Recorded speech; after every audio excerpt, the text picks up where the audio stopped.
wa mahabbatan fi majlisina Ahmadur Rasul. Alhamdulillahirabbil alamin. Insyaallah saat ini saya akan bahas kunut. Kunut di antaranya diambil dari kitab Al-Adhkar Imam An-Nawawi, Al-Adhkar An-Nawawiyah, karya Al-Imam Al-Faqih Al-Muhaddits Al-Hafidh Muhyiddin Abi Zakaria bin Yahya bin Sharaf, Abi Zakaria Yahya bin Sharaf An-Nawawi Ad-Dimashqi, yang lahir pada tahun 631 Hijriah dan wafat tahun 676 Hijriah. Begitu pula nanti akan saya kaji juga dari kitab Al-Majmu' Syarah Muhadzab juz ketiga, juz ke-6. Al-Majmu' Syarah Muhadzab masih karya Al-Imam An-Nawawi rahimahullah dari Dimashqi, dari Syria, Syam. Pertama-tama kita akan kaji dari kitab Al-Adhkar Imam An-Nawawi. Beberapa tahun yang lalu di Karawang terdapat sebuah sekolah namanya Ma'had Imam An-Nawawi. Banyak orang-orang Khawarij, orang-orang Salafi Wahabi mencatut nama ulama-ulama Ahlus Sunnah wal Jamaah, tapi mereka justru kontradiktif ajarannya dengan apa yang terdapat di dalam karya-karya ulama itu sendiri, apa yang diajarkan oleh ulama-ulama yang dicatut namanya. Di Surabaya ada sekolah tinggi Islam Imam Asy-Syafi'i, tapi isinya justru malah bertolak belakang dengan ajaran Imam Syafi'i kebanyakan. Kemudian juga sama ini Ma'had Imam An-Nawawi. Kemudian juga masih di Karawang ada Ma'had Imam Asy-Syafi'i juga, yang isinya ternyata ajaran Khawarij, Salafi, Wahabi. Ya, kita akan coba mengetahui. Jadi supaya kita mampu menelanjangi kedustaan-kedustaan para pemfitnah mazhab Syafi'iyah, para pemfitnah ulama-ulama Ahlus Sunnah wal Jamaah, ada baiknya kita harus mengkaji dari kitab-kitab karya ulama-ulama tersebut. Dari kitab-kitab haditsnya kita kaji, di antaranya dari Al-Adhkar. Babul kunut fi subhi, bab tentang kunut pada salat subuh. I'lam, ketahuilah, annal kunutas, sungguhnya kunut itu fi salati subuh, di dalam salat subuh itu sunnatun, sunnah. Lil hadits sahih, karena ada hadits sahih fihi, di dalam menjelaskan tentang kunut subuh. Di antaranya an Anasin radhiyallahu anhu, dari sahabat Anas bin Malik radhiyallahu anhu, pembantunya Rasulullah selama 10 tahun. Jadi pembantunya Rasul hidup serumah dengan Rasul, kemudian sahabat, ya juga murid, tentu lebih tahu daripada orang-orang sekarang, lebih ngerti daripada Nasruddin Al-Albani yang tidak punya silsilah ilmu hadis yang bersambung, walaupun dia membuat kitab yang berjudul Silsilah Al-Ahadits As-Sahihah, tapi ia tidak pernah memiliki ijazah dari kitab-kitab hadits dari guru-guru yang memiliki sanad hadis bersambung. Jadi Nasruddin Al-Albani itu orang baru, meninggal tahun 1999 Masehi. Sedangkan Imam An-Nawawi jauh masanya. Jadi lebih salaf siapa kalau mereka orang sekarang yang mengaku salaf tapi ternyata justru malah merusak pemahaman salaf. Berarti bukan salaf, orang-orang sekarang talaf, rusak, talafi, perusak. Dari sahabat Anas, anna Rasulullah sallallahu alaihi wasallam lam yazal yaqnutu fi subhi hatta faraqad dunya. Sesungguhnya baginda Rasul tidak pernah berhenti kunut pada salat subuh sampai beliau wafat. Riwayat Imam Al-Hakim Abu Abdullah di dalam kitab Al-Arba'in, wa qala haditsun sahihun. Haditsnya adalah hadits yang sahih. Di antaranya Shahahu Al-Hakim, Imam Al-Hakim menegaskan atas kesahihan hadits ini di dalam Al-Mustadrak di antaranya. Menurut Imam Ibnu Allan As-Siddiqi, haditsnya hasan, annal haditsa hasanun. Jadi menurut sebagian ulama ahli hadits, ya, bukan ulama yang tidak punya sanad hadits, semuanya yang punya sanad hadits sekelas Imam Al-Hakim, haditsnya hasan. Sesungguhnya redaksi hadisnya yang lebih lengkap seperti ini. An Anasin anna Nabiyya sallallahu alaihi wasallam qanata syahran. Sesungguhnya baginda Rasul pernah kunut 1 bulan, yad'u alaihim, mendoakan orang-orang kafir. Mendoakan apa? Mendoakan laknatan, mendoakan keburukan. Tsumma taraka, kemudian meninggalkan kunut yang sebulan itu. Fa amma fi subhi, adapun di waktu salat subuh, falam yazal yaqnutu hatta faraqad dunya, beliau tidak pernah berhenti kunut sampai wafatnya. Hadis sahih riwayat Imam Baihaqi, riwayat Imam Ad-Daruqutni di dalam sunannya, di dalam kitab-kitab sahihnya, kemudian dalam Al-Majmu' Syarah Muhadzab, ya.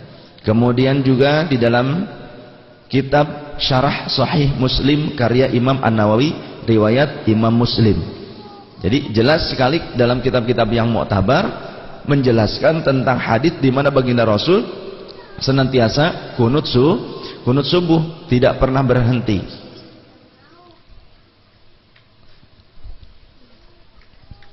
Kemudian kalau kita mau mengkaji di dalam kitab hadis Sunan Abi Dawud, di situ diriwayatkan bahwa Rasulullah sallallahu alaihi wasallam menghentikan kunut yang seperti apa kunutnya? Kunut yang isinya meminta kehancuran bagi kaum munafikin dan kaum kafirin, yang dilakukannya selama 1 bulan penuh. Kemudian dikarenakan adanya larangan dari Allah Subhanahu wa taala atas jenis kunut seperti itu, sekali lagi, atas jenis kunut yang melaknat, atas jenis kunut yang melaknat kaum munafikin, Allah menurunkan suatu ayat dalam Al-Quran, surah Alu Imran. Jangan Ali Imran, Alu Imran, keluarga Imran. Pada ayat 128 dijelaskan, Bismillahirrahmanirrahim, laisa laka minal amri syai'un aw yatuba alaihim aw yu'adzibahum fa innahum zalimun wallahu wa rasuluhu a'lam bi muradihi wa ma'na. Tak ada sedikit pun campur tanganmu dalam urusan mereka itu, hai Nabi.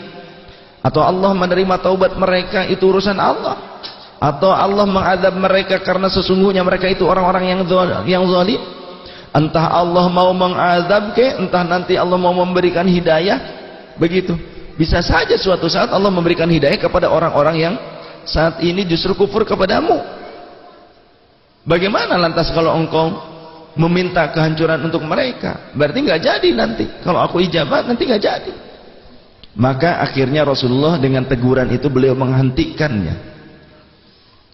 Apa sih kalimat yang diucapkan Rasul di dalam kunut, yang kunutnya itu dihentikan? Di dalam kitab tafsir Imam Ibnu Jarir At-Tabari, di sini kitabnya ada, ya, tafsir At-Tabari. Ya, ada tafsir At-Tabari. Nah, di atas ini ada 13 jilid tafsir At-Tabari. Dijelaskan an Abi Hurairah radhiyallahu anhu, diriwayatkan dari Abi Hurairah radhiyallahu anhu, kana Nabi sallallahu alaihi wasallam, kana Nabi, kok pada diam? Kata baginda Rasul, al-bakhilu alladzina dzukirtu indahu wa lam yusalli alayya. Orang yang bakhil itu orang yang koret, medit, kopet, mergehese, cap jahe, buntut kasiran, brok dijuruk, brok dipantok, ngaleh di tengah imah, lubak lebu kebon lobak nabi tekalbok. Yaitu orang yang disebut nama aku di dekatnya, tapi keluh, tidak mau bersolawat kepadaku. Dia lebih mudah merespon kalau suaminya tanggal 25 pulang dari pabrik. Pasti langsung, ayah, begitu kan? Mana selip gajinya? Bunda mau selip gaji apa mau gajinya? Kalau selip gajinya nggak usah. Kemudian kata Rasul, wailul liman lam yarani yaumal qiyamah. Semoga neraka wel dipersiapkan bagi orang yang tidak mampu melihatku pada hari kiamat. Sayyidah Aisyah bertanya, ya Rasulullah, man lam yaraka yaumal qiyamah? Siapa sih orang yang tidak mampu melihatmu pada hari kiamat? Kata Rasul, alladzina dzukirtu 'indahu wa lam yusalli 'alayya. Orang yang ketika disebutkan namaku di dekatnya, tapi dia tidak mau bersalawat kepadaku, keluh lisannya, maka neraka akan dipersiapkan untuknya. Masya Allah. Bahkan malaikat Jibril datang berdoa, ya Rasulullah, qul amin, ucapkan amin. Kemudian malaikat Jibril berdoa, alladzina dzukirta 'indahu falam yusalli 'alaika. Ketika Rasul bertanya, untuk apa wahai Jibril? Untuk orang-orang yang kalau disebut namamu tapi tidak mau bersalawat kepadamu, maka wailul lahum, semoga neraka wail Allah siapkan untuk mereka. Maka faqultu, kata Rasulullah, amin, aku mengucapkan amin. Jadi awas, kena doa Rasul tuh nantinya.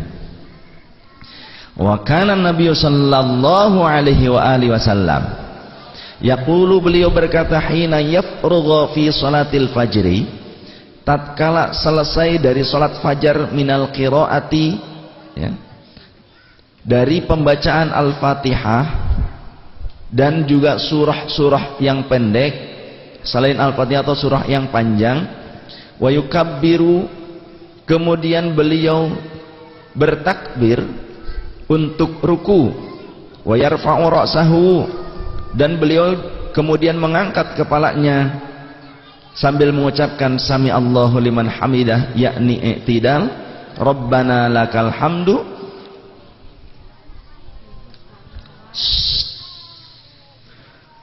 Ya, dengar aja udah.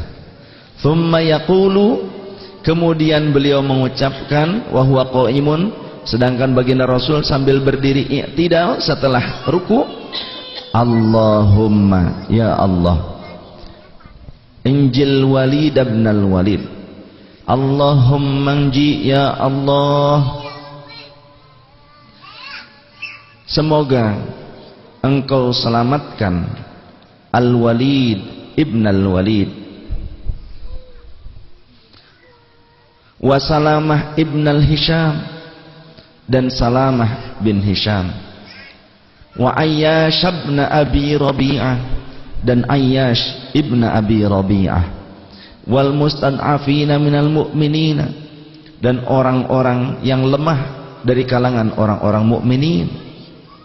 Allahumma shdud wata'ataka, ya Allah, berikanlah hukuman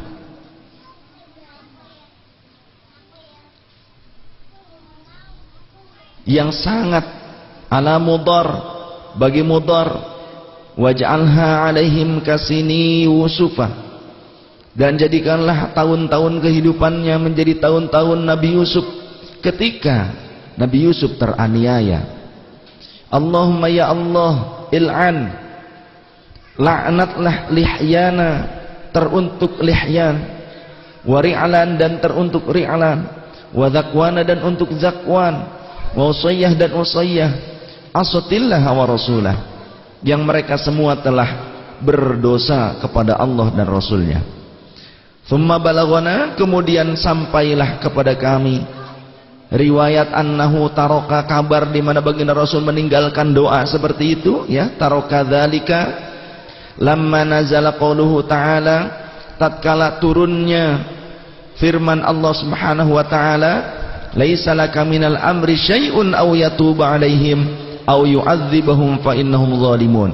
Tafsir At-Tabari, dan di dalam Sahih Muslim juga dikutip. Hal ini dikuatkan oleh sebuah riwayat dalam Sahih Bukhari dan Sahih Muslim.